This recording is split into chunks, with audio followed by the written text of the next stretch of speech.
नमस्ते everyone, welcome to my channel of photography and tutorial. और आज हम देखेंगे कि कैसे मैंने ये लाइटनिंग वाला पिक जस्ट मेरे स्मार्टफोन के थ्रू क्लिक किया। So without wasting time let's start.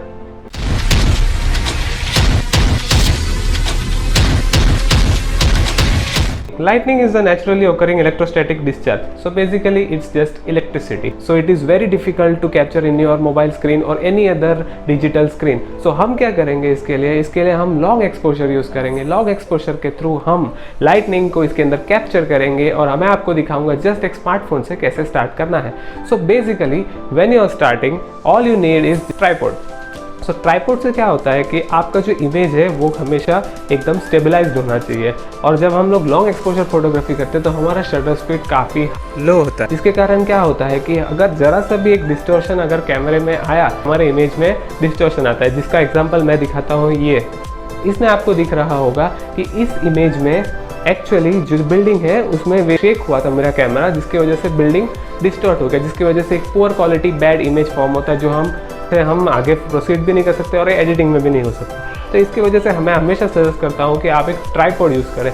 In case आपके पास ट्राइपॉड अवेलेबल नहीं है तो आप एक ऐसा कुछ अरेंजमेंट सेटअप करो जिसके थ्रू आपका फ़ोन आराम से उधर रेस्ट कर सके और वहाँ से ज़रा भी शेकीनेस ना हो जब आप फोटो क्लिक कर रहे हो। So after getting the tripod setup, first thing you have to do is you should have a pro mode in your camera। जैसे कि मैंने अपने पुराने वीडियोस में भी मैं बता चुका हूँ कि प्रो मोड के बहुत सारे अलग अलग ऐप्स प्ले स्टोर में डाउनलोड करने को मिलते हैं। तो मैंने वो जो लिंक्स है वो मैं इस वीडियो में भी डिस्क्रिप्शन में मेंशन किया हूँ, आप वहाँ जाके वो सब डाउनलोड कर सकते हैं। So first of all you have to do is just shift to the pro mode of the camera। Once you are in the pro mode of the camera, the first thing that you will be doing is adjust the ISO।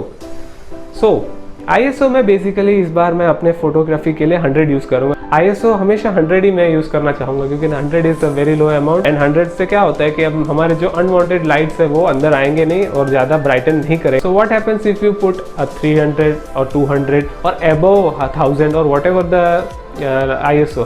तो उसका example ये रहा, ये कुछ ऐसा दिखेगा और जिसकी वजह से ये तो इमेज ही नहीं बोल सकते, इसे तो आप कुछ क्या बोलते हो, बहुत बड़ा सा एक वाइटनिंग स्क्रीन लगेगा। The second thing that we will adjust is the shutter speed. Shutter speed is the most important criteria here.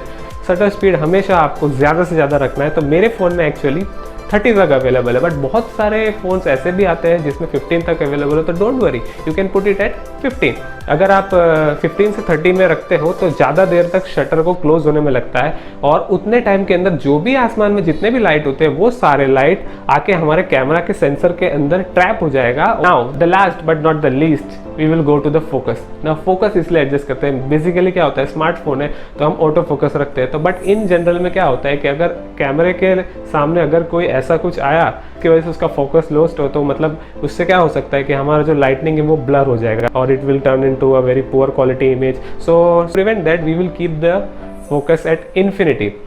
So infinity में क्या होगा, अगर जितना ज़्यादा डिस्टेंस होगा उतने ज़्यादा डिस्टेंस तक का वो फोकस कर सकता है। मीन्स अगर लाइटनिंग तो एक्चुअली आपको पता ही है स्काई पे होगा तो मीन्स तो infinite focus is the best option that we can provide in our smartphone camera. So basically मैं तो 1+7 यूज़ कर रहा हूँ, आप अपना कोई भी स्मार्टफोन यूज़ करते हैं, आजकल सारे स्मार्टफोन में ये फीचर आ ही गया है। मुझे ये क्लिक करने के लिए ऑलमोस्ट like around 1.5 hour लगे थे। It was the best possible time I could have given because long exposure photography is all about the perfect timing and especially when it comes to lightning, ये तो सबसे ज़्यादा important thing है कि timing। Okay और almost मैंने 35 clicks किए थे। जब 35 क्लिक्स कंप्लीट किए उसमें से मुझे खाली 3 ऐसे अच्छे पिक्स मिले थे जिसको मैं पोस्ट कर सकता था, लेकिन रेस्ट ऑफ द पिक्स में ऐसा था कि ना तो लाइटनिंग आया, कभी शेक हो गया था, कभी क्लाउड्स ज़्यादा थे, कभी लाइट्स ज़्यादा थे, ऐसा सब सिचुएशन था। तो मुझे 3 मिला। तो इसमें it will be depending upon your skill and your effort to and how much effort you are putting into click the picture. Okay so don't worry if you are not getting a good picture, you can try again and again. मेरे case में ये बहुत helpful favour में था कि जैसे ही मेरे building के ऊपर ही लाइटनिंग है और मैं तुरंत वहाँ पहुँच सका और उस टाइम पे मैं क्लिक कर पाया। और जैसे जैसे विंड के साथ क्लाउड्स चेंज होते जाते हैं वैसे वैसे लाइटनिंग का डायरेक्शन भी चेंज हो जाता है, उसके साथ साथ कैमरे को भी चेंज करना पड़ता है। तो बहुत सारी चीज़ें ऐसे हैं जो आपको ध्यान में रखना पड़ेगा जब लाइटनिंग क्लिक करने समय। बट एक और चीज़ जो बहुत अल्टीमेटली आपको ध्यान में रखना चाहिए कि सेफ्टी, कुछ भी हो लाइटनिंग बहुत डेंजरस हो सकता है, it can kill human. So please take care while you are just clicking the pic. Don't be more focused on your mobile phone or your camera while clicking the pic. The main thing is safety. That should be the first thing you should focus on. So like the video, share the video, and here are some images that I will be showing that I have clicked. Thank you.